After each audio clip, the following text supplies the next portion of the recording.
जब से उद्धव ठाकरे जी मुख्यमंत्री बने हैं पिछले 11 महीने में, मैं पिछले उद्धव ठाकरे जी के 11 महीने के कार्यकाल की बात कर रहा हूं, महाराष्ट्र में हर रोज 6 से 7 किसान आत्महत्या कर रहे हैं।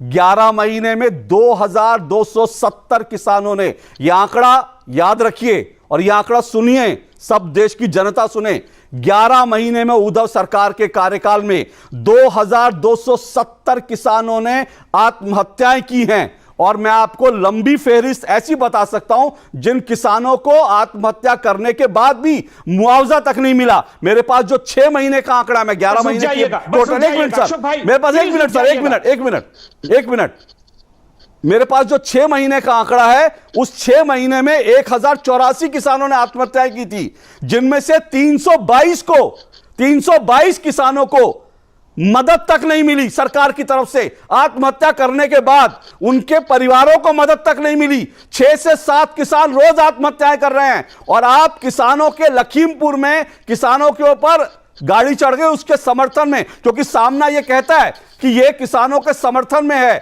तो सवाल यह कि किसानों के समर्थन की सरकार अपने राज्य में कैसे किसानों को आत्महत्या करने दे रही है? अपने राज्य में कैसे किसानों की आत्महत्या हो जाती है, उनको एक पैसा मुआवजे का नहीं मिलता? अरे महाराष्ट्र के किसानों की सर चिंता कर लीजिए ना, फिर उसके बाद लखीमपुर की सब पहुंची है, दिक्कत किसको है? अशोक भाई, आपने महाराष्ट्र के तो आंकड़े बता दिए। एनसीआरबी ने जो अभी आज से 40-20 दिन पहले जो आंकड़े जारी किए हैं, उन पे भी एक बार निगाह डाल लीजिए। सबसे ज्यादा आदिवासियों पे जो आक्रमण हुआ है वो भारतीय जनता पार्टी के शासित राज्यों में हुआ है। ठीक, सबसे ज्यादा महिलाओं के ऊपर जो अत्याचार हो रहे हैं वो भारतीय जनता पार्टी। नहीं सर, एक मिनट, सबसे ज्यादा महिलाओं पर अत्याचार राजस्थान में हो रहे हैं। राजस्थान में सर, राजस्थान में सबसे ज्यादा दलितों पर, और राजस्थान में सबसे ज्यादा दलितों पर और महिलाओं पर अत्याचार, ये एनसीआरबी के आंकड़े कहते हैं सर। आदिवासी इलाकों में इनकी सरकार है, छत्तीसगढ़ में इनकी सरकार है, झारखंड में इनकी सरकार है। सर एक मिनट सर, सुनिए, एक सुनिए एक मिनट सुनिए सर, एक मिनट सुनिए, एक घटना को एक सुनिए। राजीव जी ने एक घटना को, एक मिनट, राजीव जी ने एक घटना को गिनाया, आप एक घटना को गिनाएंगे, एक घटनाओं में मत उलझिए। मैं ओवरऑल पिक्चर की बात कर रहा हूं। और मैं ये आपको बता दूं, आप जो सर महाराष्ट्र में सबसे ज्यादा, देश में अगर कहीं किसान सबसे ज्यादा आत्महत्याएं कर रहे हैं तो वो महाराष्ट्र है। मैं एनसीबी के इस वक्त के आंकड़े नहीं बता रहा हूं, मैं आपको उद्धव सरकार के आने के बाद के आंकड़े बता रहा हूं। ये तो बता दो देश को अशोक भाई, सबसे ज्यादा आदिवासी कहां मरे हैं? आदिवासियों को आप भूल रहे हैं क्योंकि वो भारतीय जनता पार्टी के साथ। तो सर आपने आदिवासियों के लिए क्यों नहीं आज किया बंद? सर आपने नहीं, आदिवासियों की भी बात कर लेता मैं, लेकिन आपने बंद, आदिवासियों सबसे ज्यादा कहीं मारे जा रहे हैं, आपने आदिवासियों के लिए बंद आयोजित नहीं किया। नहीं तो मैं आदिवासियों के सवाल पूछता। बृजमोहन जी, आप आदिवासियों के सम्मान में, उनके दुख में बंद करते तो मैं आदिवासियों की बात करता। आपने किसानों के समर्थन में किया है, इसलिए मैं किसानों का सवाल पूछूंगा।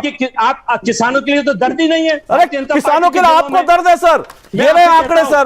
किसानों के लिए किसको दर्द है सर? किसानों के लिए किसको दर्द है सर? समर्थन देना चाहिए। सर समर्थन तो मैं तो दे रहा हूं, मैं महाराष्ट्र के किसानों के समर्थन में खड़ा हूं। हर रोज 6 से 7 किसान आत्महत्या कर रहे हैं महाराष्ट्र में। आप लखीमपुर की बात कर रहे हैं, महाराष्ट्र में कोई चिंता ही नहीं है सर। शहीदों के लिए एक शब्द भारतीय जनता पार्टी के किसी नेता ने नहीं बोला। जिस दिन लखीमपुर खीरी में यह हत्या होती है, उसके अगले दिन प्रधानमंत्री जी लखनऊ पहुंचते। सर आप मुझे बताइए, आपने 6, आप अभी बोलिए ना सर, अभी बोलिए, महाराष्ट्र में 6 से 7 किसान रोज आत्महत्या कर रहे हैं। मुझे तो आपके किसी नेता ने नहीं कहा, आपके किसी नेता ने कहा कि महाराष्ट्र में सरकार निकम्मी है, रोज 6 से 7 किसान आत्महत्या कर रहे हैं। आपके किस नेता ने कहा? क्या शरद पवार जी ने कहा?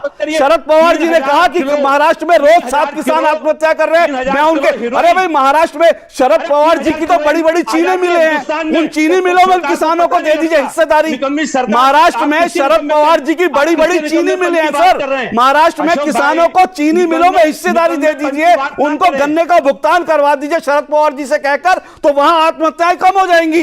वहां पर महाराष्ट्र में किसानों की आप सुनते नहीं, वो मर जाते हैं, कोई पूछने वाला नहीं होता, फिर आप लखीमपुर खीरी पहुंच जाते हैं। अशोक भाई उत्तर प्रदेश में करवा दीजिए, हम सर उत्तर प्रदेश, मैं तो महाराष्ट्र में बात करूंगा ना। महाराष्ट्र आज बंद था, उत्तर प्रदेश बंद नहीं था, किसानों के लिए बंद था महाराष्ट्र आज।